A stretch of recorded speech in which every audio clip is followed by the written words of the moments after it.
नमस्कार. कनक खुशी न्यूज चॅनलमध्ये आपल्या सर्वांचे स्वागत आहे. राष्ट्रीय विधी विद्यापीठात PhDच्या प्रवेशासाठी जातीच्या आधारावर दिले गेले प्रवेश. SC STच्या उमेदवारावर अन्याय.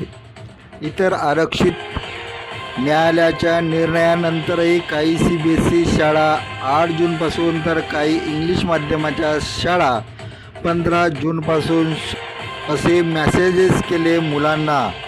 मग न्यायालयाचा निर्णय कोणत्या शाळेसाठी? पालक संभ्रमात. शिक्षण क्षेत्रामध्ये बुजबुज बोजवारा सुरू असून आता 11वी 12वी नीट CBSE या परीक्षाच नसून तर PhDसाठी सुद्धा खेळ सुरू झालेला आहे.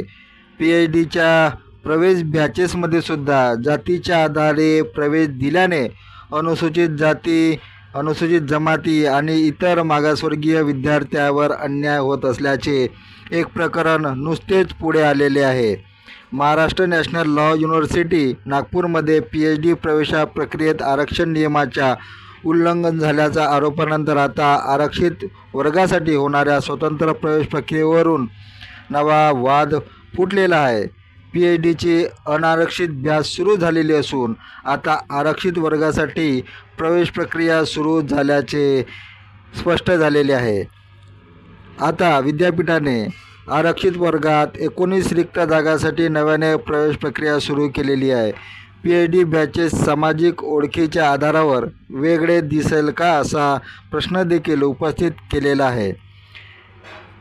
MNLU नागपूरने जारी केलेल्या अधिसूचनेनुसार अनुसूचित जाती, अनुसूचित जमाती, भटक्या विमुक्त जाती या वर्गातील PhD करणाऱ्या विद्यार्थ्यांना मागासवर्गीय, इतर मागासवर्गीय, OBC आरक्षित उमेदवारासाठी 19 जागा शिल्लक असून त्यासाठी आता अर्ज मागविले आहे. परंतु अनारक्षित उमेदवारांच्या मात्र यापूर्वीच प्रवेश देऊन त्यांच्या बॅचेससुद्धा सुरू झालेले आहे.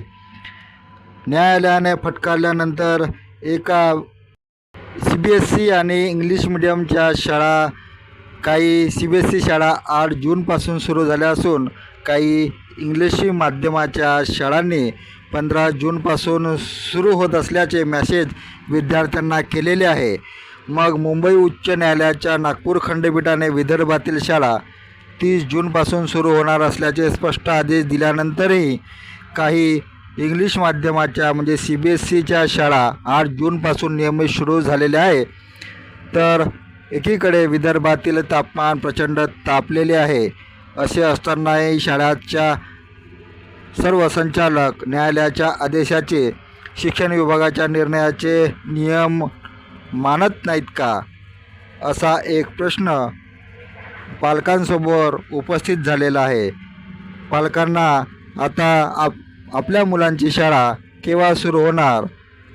न्यायालयाने 30 जूनपासून तारीख निश्चित केल्यानंतरसुद्धा शाळा आपल्या मर्जीनुसार कोणी 8 जून तर कोणी 22 जून तर कोणी 15 जूनपासून शाळा सुरू करून असल्याने आता पालकांसमोर एक संभ्रम निर्माण झालेला आहे. शिक्षण संचालक आणि न्यायालयाच्या कोंडीत सापडलेल्या विदर्भातील सर्व शिक्षणाधिकाऱ्यांनी न्यायालयाच्या आदेशाच्या सुटकेचा श्वास घेतला. मात्र शाळेचे प्राचार्य आणि संचालक मंडळ हे शाळा त्यांच्या मर्जीनुसार सुरू करत असल्याचे दिसून येत आहे. धन्यवाद. आपण बघत होता कनक खुशी न्यूज चॅनलवर आजच्या ताज्या बातम्या. आपण कनक खुशी न्यूज चॅनलला सबस्क्राईब करा आणि आपले कॉमेंटसुद्धा द्या. तर बघत रहा नियमित कनक खुशी न्यूज चॅनलवर ताज्या ठळक बातम्या. नियमित बघत रहा.